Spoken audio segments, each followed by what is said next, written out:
For some minutes the aged chief sat silent, looking out far away over the sea, where the white-winged Tanawas 7 of the Pakeha passed through Raukawa, to gain the great ocean of Kiwa.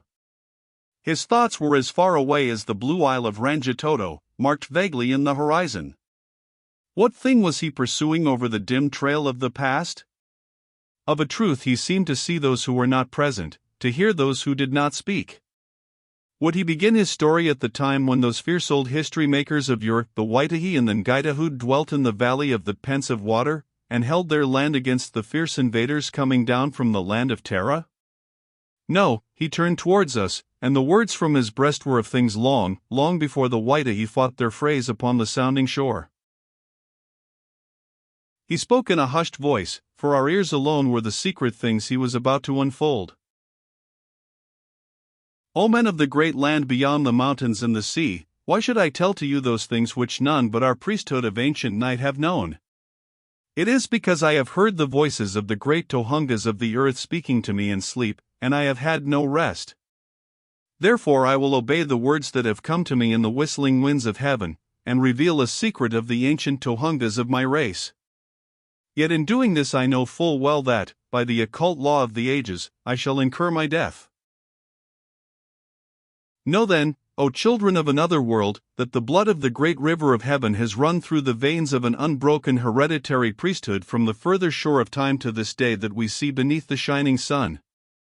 Men who do not know speak of Te Kawi Tipua, a band of man-eating demons, they say, who dwelt here in Eapawa.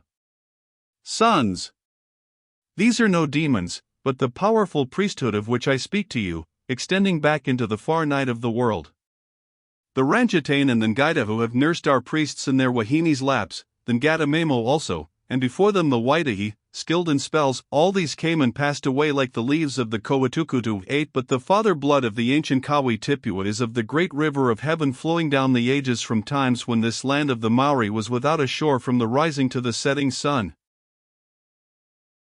What the west wind has whispered in the branches of the Kahikadia, what his friend has spoken with his tongue about the woman, and my own word to you about a lost child, are the head, the back, and the tail of one story. Hearken to me then, O men from over the sea, while I show to you a hidden thing which has never been shown to a Pakeha before, nor revealed to any but our own priesthood. Then, when Te Makawawa has trodden the highway of Tain, and you see as I said as a star in the sky, you will tell this sacred thing to your brethren of the other side, for it is a word of power to the Maori and Pakeha alike. But know that whoever reveals this hidden thing to the outside world must die. Not 3 days' journey towards the setting sun is a high plain rolling like a yellow sea beneath a great mountain wall. On that sacred plain waves now the golden Toitoi, and it is desolate, but there was a time when a great city stood there in which dwelt a mighty race of long ago. And within that mountain wall is the vast temple of Rawatapu, cut out of the ancient rock by the giant Tohungas of old. This, O children of the sun that rose today, was long before the Warkora 9 of our lesser Tohungas, many ages before the Maori set sail from Hawaii to find these shores. In that temple of the ages are strange things preserved from the wreck of the ancient world, things which one day you shall see, but I now shorten my words to tell of a sacred stone under the protection of the good Tohungas of the brow of Rawatapu, and yet again of another, an accursed stone, the plaything of the vile Tohungas of the pit. In that far time, when this land of the Maori was but a small part of a vast land now eaten by the sea, the people who dwelt in the city of the high plain were powerful giants, and they were ruled by a priesthood of Tohungas, among whom 2 kinds of magic were practiced, the good and the vile. The good Tohungas derived their spells, like Tawaki, from the heavens above, where the great spider sits weaving his web around him, and they dwelt in the forehead of the mountain wall. The vile Tohungas obtained their spells, like Tangaroa, from the depths of the sea, and from the gloom of Porawa, they inhabited the foundations of the mountain. But although both dwelt in the same temple, there was a deadly hatred between them, and, when they met in battle, fierce lightnings were seen to issue from the rocks. I am not now the hereditary priest of that temple, but many moons ago, before the snows fell on my hair, I was called by the great Tohungas, whose eyes looked down from the northern sky, to enter the mountain and take the place of my father, who was growing old. My father, worn with doing the will of the Tohungas in the temple, came out to die, and I took his place, even as I, after many years, have come out to die, while my son, Garaki the Fierce, has taken my place. When I entered the mountain by a path any brave man might find and follow, and further, when I ascended to the upper part of the mountain, by a way that no man could find unless he were guided as I was, I found there the sacred white stone, before which it was the work of the priest to sing the magic karakia, which have been handed down from the time of the ancient city. For the tradition given to me by my father, O Pakihas, told that in this stone stood the form of a woman, beauteous as the dawn, and the prophecy attached to her was that one day the stone which enclosed her would be broken, and she would stand free. Sons of Kiwa, hear the sacred story of the woman of the ancient city, and listen well, that my words do not pass by like the empty wind, for, in revealing this for the good of my race and yours, I give myself over to the woman of death and darkness, such is the law by which I, a sometime priest of the mountain temple, will abide.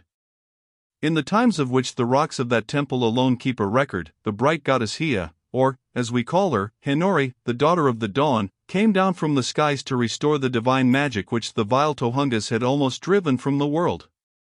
She became queen of the city on the plain, and tried to rule the people by the love magic she brought with her. But she failed. The people were being led down to death by the vile brethren of Hua, or, as we know her, Hainuitiipa, the daughter of the darkness. They would not look upon the dazzling beauty of Hia's face, nor would they hear her words. Tama. None can sin against the great spider and live.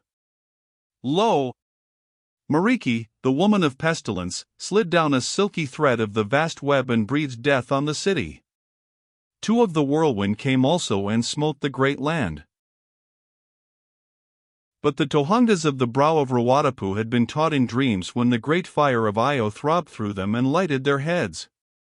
They foresaw the destruction of the city, and took the queen Hinori to a white cave in the forehead of the mountain, where she showed them the last strange wonder of her magic. Standing on the floor of the cave, with her giant priests around her, she gazed through the opening towards the western sky above the hills. A ray of golden light pierced the air and shone into the place. It fell upon her face and form. It lingered in her eyes and on her dark flowing hair. The priests fell back dazzled by her glory. Then she raised her arms towards the western sky and spoke strange words. Lo! In the distance it is shown to me, the land of my people as it will be in the far future. I see them living in happiness, ruled by my love magic. Ages will pass away before that time will be, but behold, I will leave my body here waiting and watching for that future when my people shall come back, and, at the dawn of that bright age, I too will return as a sign to the world. And you, my priests, will watch my sacred body till that day. Then, when I return, the false image of myself, which will be fashioned in this temple below, shall be hurled down upon the heads of the vile Tohungas, her worshippers. She ceased, and the golden rays seemed to be fading from her, while she stood as if listening to some mellow music from the sunlit slopes of the far-off future land of peace and love. A light leapt into her eyes, and a smile broke over her face. Lo! Even while she stood there leaning forward, with her arms outstretched as if to some lovely vision of the dawn, the sun ray faded quite away, and left her spellbound, immovable, a radiant statue of expectancy. Then, as the Tohungas chanted their mystic song, they saw that her spirit had fled, leaving her body standing like stone. Like stone, I said, O Kahikatia, but her spirit had not taken away the smile from her lips nor the joy from her eyes. The lovelight would still dwell there, and her arms would still remain outstretched in longing until the ages should have rolled by in constant yearning, until some distant day should bring her people back to repeat their history with a happier close. O Pakihas, it was a thing to see. Hinori, the radiant one, who rivals the dawn in her beauty, stood there waiting till the far future of the world should come with Ihi, the sun ray, to call her back to life. O sons of the shining sea, hear how my tale runs on. Summer and winter came and went for hundreds of years, while in the cave high up in the silence of the mountains stood forever the daughter of the dawn, holding out her arms to the unborn future of the south. Far below upon the plain lay the city of the Southern Cross, deserted, silent, and crumbling to ruin.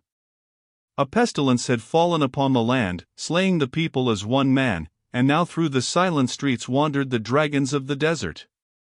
By night the moonlight glinted upon the palaces and domes, showing here gigantic columns, and there a patch of open square, while sometimes from the shadowy streets arose a ghostly murmur, as of a phantom race that is dead and gone, whose spirits linger by night around the desolation of their former homes. But the Bright One's gaze was fixed, not upon the city below, but on the limits of future time. How can I show you the wonder of Hinori's waiting for the dawn? O Pakihas, on calm moonlight nights the children of the misty moonbeam looked in at the opening of the cave and wondered to see her standing there, a figure of beauty, all shining with moisture, in the clear, pale ray. The drops that drip so slowly in limestone caves had begun to deposit their treasures upon her form.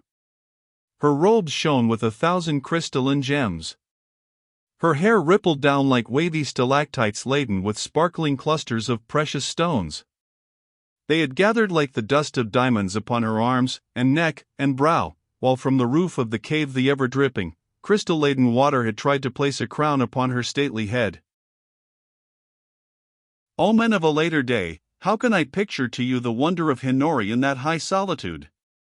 The spirits of the wind would pause in their wanderings round the mountain sides to look in at the silent inhabitant of the cave. Then they would sigh along upon their way down the ridges to whisper among the shadows of the deserted city. And on dark nights, when the anger of Tuwiramadia smote the feet of Tain holding up the sky, that storm god loved to linger at the opening of the cave and watch her mysterious beauty, as Taki's lightning lit the place, and, while he watched, his fierce heart would melt, and his wild breath soften into sighs of love. On and on sped the years. Ages rolled over this land, and the city of the Southern Cross crumbled to dust. Other ages came and went, and the sea lapped about the crags beneath the opening of the cave and rolled its huge billows over the buried city. And lo! As the moons, gliding by on the floor of the crystal heaven, chased each other forever across the sky, the sea sank back, and there, where once had surged the hurrying throng of a mighty people, stood the gigantic mowat in the dense fern, and on the rocks crept the three-eyed lizards of old time. But in the mountain cave the ancient spell had endured. Hear the tale of the great Tohungas, who watched one by one in the temple. Slowly, through the ages, the limestone covered the form of the goddess, but not to hide her from the eyes of the Madakite. The expectant look upon her face had deepened, and her whole body seemed ready to spring to life at a word. To the eyes of the seer her face shone glorious from within a crystal stone, but some who saw less clearly passed down the word that her features were chased as if with the dust of stars, through which the pink in her cheeks and lips showed like rata through a glistening mist. But to me, when my father took me to the cave, there was naught but a large block of pure white marble, roughly hewn, such as the mighty fingers of the ages fashioned from the limestone. Yet I could see, though my sight was dim, that within the dull, hard stone stood the wondrous form of Hinori, waiting to be released from her age-long prison. My father said that the time was near when Hinori should return, and the great Tohungas had told him in dreams that it was by the magic of a woman that her spirit should come back into her body. He then instructed me in the ways and duties of the temple, showing me many things which I cannot speak of now. But I said my words to you were also of the accursed stone. When the spirit of the Bright One had fled, the good Tohungas withdrew into the sky, leaving one of their number to protect the sacred stone. Even the name of this mighty one has come down to us as surely as his blood runs in my veins. Zun-Ten the Terrible he was called, and it was he who concealed once and forever the secret of the sacred stone. The vile Tohungas of the pit were searching for Hinori to destroy her, but Zun tricked them. He cast himself down into the foundations of the temple and dwelt among them to learn their vile magic. Then, when he had mastered their secrets, he fashioned a false image of Hinori as a great spar, and bound it down to the rock with a round stone. The vile Tohungas, believing that this spar, stranded on the shores of time, contained the sacredness of Hinori, cursed it forever, so that woman should never rise to the skies, but remain bound down to do their will. Zun the Terrible then drew a phantom spirit from the spar and delivered it over to them, saying it was Hinori, the daughter of the dawn. The vile ones took it and bound it to the moon face, where for all time they have paid it a sneering worship of disdain. Thus did Zun the Terrible give them the false for the true, and tricked them with their own magic. Then he turned his back upon these vile ones and set himself to climb up out of the darkness into which he had fallen. But, O my sons, the vile ones still live upon the earth. The giant sorcerers of old stand forever on the floor of the mighty abyss in the temple, waiting the day when they shall return. Their red fire was removed by one of their slaves, whom Zun drove from the temple into the north, and we say it is burning even now, though we know not where.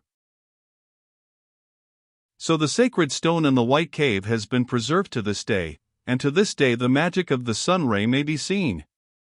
It is true it now strikes into the cave at certain times of the year through a crevice in some outstanding crags, but, O children of a later sun, it is a ray of the same light that shone there ages since, and bore Hinori's spirit away.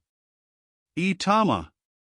There is a prophecy that one day, when this ray of Ihi is upon the sacred stone, her ancient spirit will return upon it, and she will live. Already is the stone that bound her broken away, already she stands free, as she stood long, long ago, with her arms outstretched to the future, and the dawn of a new age upon her radiant face. This, O Kahekatia, is the truth which lies behind your dream. This, O Pakihas, was the legend given me by my father, who had received it from his father in like fashion as it had been told by father to son from the beginning of the world. Now, friend of the forest tree, I will answer your words to me about the woman Miriami Kirai. Many moons of fasting and singing of karakias passed over my head before the great Tohungas. IMG 052.jpg. This, O Pakihas, was the legend given me by my father. Began to speak to me in dreams. One night the spirit of my father stood before me and told me that the woman upon whom the Tohungas had set their true mark was traveling southwards with her husband, inland, towards Hokitika. She was the woman by whose magic the age-long fetters of Hinori should be broken, therefore he bade me find her and take her to the White Cave, where she must dwell as sacred as Hinori's self until the object of her coming was accomplished. Therefore, I summoned the warriors of my tribe and sent them to guard all the mountain ways to the south of that pensive water, and to take the man and the woman without injury and bring them to me at the boundary of the great tapu, which enclosed the plain and the sacred mountain. At the end of half a moon they returned with the Pakiha and his wife. She was a comely wahine, with eyes like those of a Maori chieftainess, but they held more of the magic of a woman. O Pakihas, have you looked into a dark lake among the mountains and seen the star Tara shining there all alone? Like that was the light of Miriami's eyes, like that was the spirit far within them. I do not remember the Pakiha's name, but I remember learning by the signs he made to me, that he had journeyed from Hokitika to Wakata to meet his wife, who had come in a great canoe from the land beyond the sea, and that now they were on their way back to Hokitika. I was sorry, and my heart went out to the Pakiha, but the word of the Tohungas was to be obeyed. I could not let him go his way, lest he should bring a great army against the mountain for revenge, so I ordered the tongueless men of the temple to bear both man and woman to the mountain, for there I meant to deal with the man according to the customs of our ancient magic. By a secret entrance at the back of the mountain, which no man might find, the way of the lizard, then by the secret way of the fish with wings, which no man can travel without guidance, I had them taken to the White Cave, where I showed them the stone and explained as much of the ancient story as I could by signs. The woman understood me, for a clear light came in her eyes as she gazed at the stone. At that moment the sun ray, coming through a rift in the crags outside, fell through the opening like a shaft of gold, and shone upon the white fetters of the bright one. Then I saw that the Tohunga's real mark was on the woman, for her eyes became fixed. She held out her arms to the stone with a cry, and the Pakiha caught her as she fell. I knew now that she was Madakite 11 and had seen Hinori within the stone. When she came out of darkness she spoke to the Pakiha with many words, and I judged her meaning to be this, that she would stay in the cave and release Hinori from the stone, and he would stay with her. But when they made me understand this I replied by signs that the man must go, but the woman must stay. He grew angry, and showed me with his hands that he would go and call the Pakihas together and bring them with guns against the mountain, and take the woman away by force. At this I ordered the tongueless man to bind the pakeha again. Then I signed to the woman that he should be taken down and set free, and that if she would watch from the opening of the cave she should see him go. This quieted her, and I conducted the pakeha down through the secret ways, but before setting him free I tattooed upon his breast one of the magic signs of the temple, the sign of silence and forgetting, and rubbed into it an ointment which has power to make a man forget the events of his life while the Tohunga lives who cast the spell over him. There is another ointment, O Kahekatea, which will cause a man to forget only the events of a single moon, or at least to recall them dimly as dreams.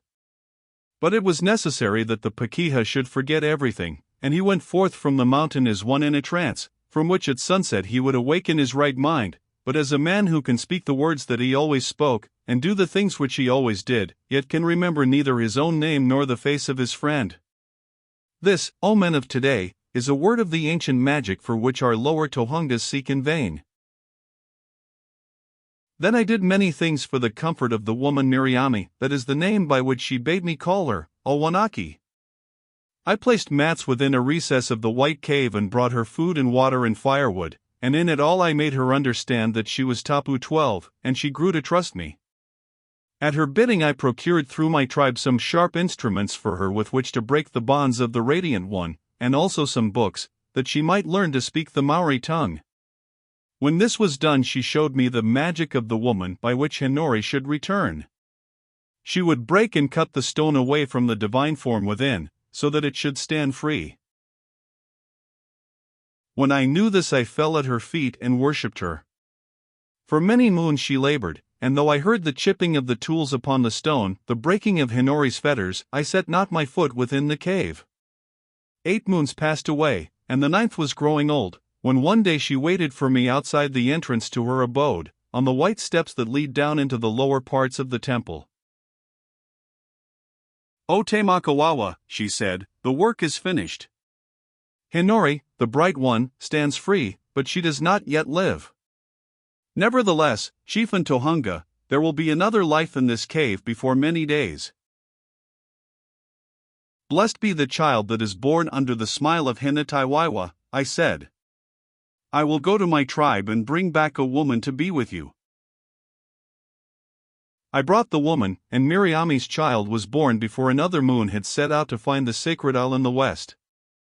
Then was I summoned to the cave to see the magic the woman had wrought upon the stone. Hinori stood free. She stood as thou didst see her in thy dream, O Kahekatea, a thing to wonder at and worship. E Koro. The magic of the woman was not of earth. It was the chisel of Tonga, and more than that, though I know not what more.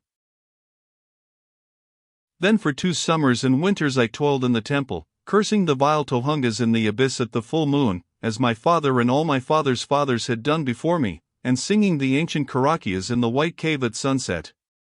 But the spirit of Hinori returned not. Yet from that time forward certain men with the fire of the vile Tohungas in their eyes found entrance to the temple. My thought is that they had heard a threatening voice teaching them strange things. Perchance the ages had told them how they had been tricked, and they came to learn the secret of our greater magic, and to destroy the Bright One. But, O sons of Kiwa, I took their heads, baked them, and hung them in the abyss. But hear me, O friend of the forest tree. These are my words to you, and this is the thing which keeps me from rest.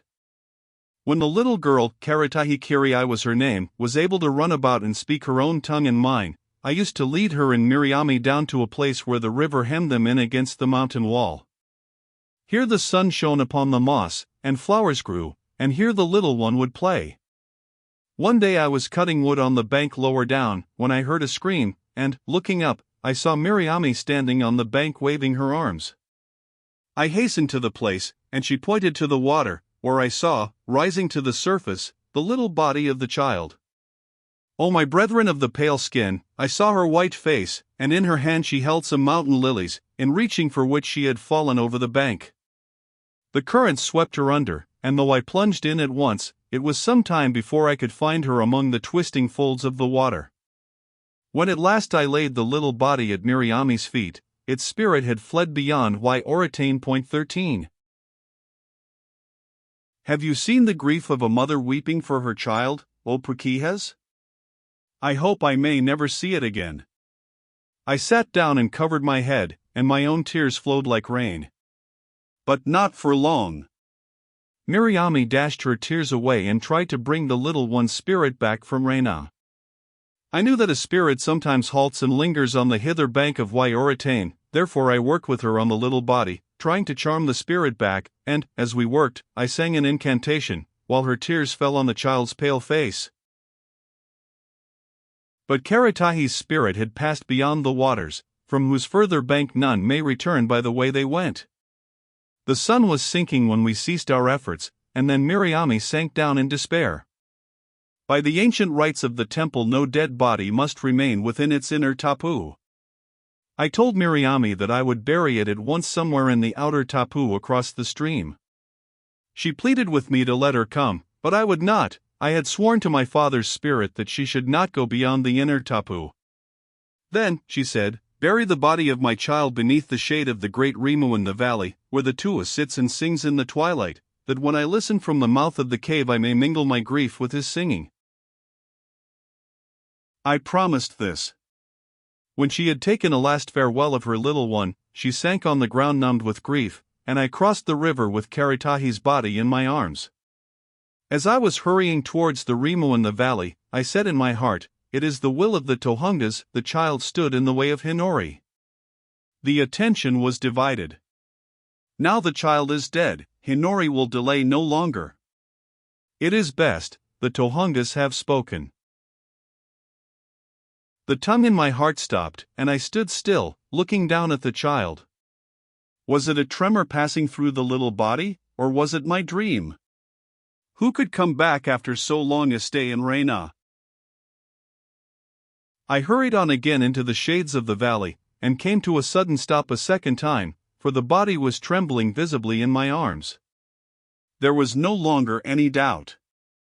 The little lips parted. The child drew a breath and sighed. Then the eyes opened and closed again. She was returning from the arms of the great woman of darkness. My first thought was to turn back and restore the child to her mother, but when I had taken some steps I hesitated. Another thought held me, and I stood still. Miriami would conquer her grief, the worst of it was over. The Tohungas had spoken, and I saw their meaning. The child was to live, but not, O Paquihes, not with its mother, not within the tapu of Hinori. Yes, it was plain. My heart bled for Miriami, but there was something more important. Hinori was first. Karatahi opened her eyes and looked up at me. Her little lips moved, and I heard the only part of my name that she could say, Wawa. Then the eyes closed again, and my breast melted. How could I play this trick upon the woman whose magic had done so much? Miriami's soft eyes came up before my mind, and my body shook like the kahikaha's leaf. But I must do it. It was for Hinori. Besides, I said, the child must have the spirit of a great witch. None but a witch could come back out of the land of silence. Yes, the great ones have spoken, she is a witch, and that is why my Karakias have been powerless. Need I tell you, O my sons, how I coaxed the child to sleep on a stone that I had warmed with fire, then how I dug a grave beneath the Rimu and buried a large stone there, and afterwards how I went back to Miriami with a lie in my throat and took her again into the mountain, where in the white cave she remained alone with her grief. But I will tell you, O friend of the forest tree, what I did with the child, for that word is for you, to guide you in the search. I went back to her lying on the warm stone. I bent over her and listening for her breathing. It was regular and deep. She is a witch, I said, she will live. When she awoke I took her to my tribe, though on the way I sat down many times to cover my head, for, with her arms round my neck, she asked me questions that I could not answer. I gave her to a young chief of my tribe, and said to him, "Take a band of warriors and journey on towards the south, and when you come to a Paquiha's house leave the child there in safety without any word, so that the one into whose care the child falls knows neither whence it comes nor who brings it." They went forth, and the child was under my word of protection. O friend of the forest tree, within 2 moons they returned, and the young chief spoke a strange thing in my ear. We have ended the work you set us to do, O Tamakawawa, and lo! A moon ago we came to a hut on the bank of a river southwards, and within sat a pakeha asleep by a fire. With my own hand I unfastened the door and set the child inside. Then I closed the door with a loud noise, and looked in at the window. The man awoke, and when I looked upon his face I saw that it was the face of him we captured with the woman many moons ago. That is truth, O chief. Then I, having heard this, returned to the temple and sought rest, saying to myself, it is not such a bad deed you have done, Tamakawawa, you have stolen a child from its mother and have restored it to its father. But no rest came to me, neither did the Tohungas speak to me again in dreams. In the many years that followed I grew weary of life, for Hinori came not, and I felt the displeasure of the Tohungas heavy upon me. I still kept the woman a sacred prisoner, and she lived in peace, for was she not Mordecai 14 and a lover of solitude? At length my son Garaki, the fierce one, arrived at the age when he should take up the duties of the ancient temple, and I came forth to die. But lo! I cannot go hence until I have undone the wrong that I did, until I have restored the child to her mother. Make haste, O friend, and find the little maiden in the south. The sun lingers over the hills, but cannot set, my eyes grow dim, and I see your faces in a mist, my head is bowed to the ground, but my spirit cannot pass hence till this is done. O sons of the shining sea, my words to you are ended. The aged chief covered his head with his flaxen robe and bowed himself to the earth. A solemn silence fell upon us, so astonished were we at this, his strange story.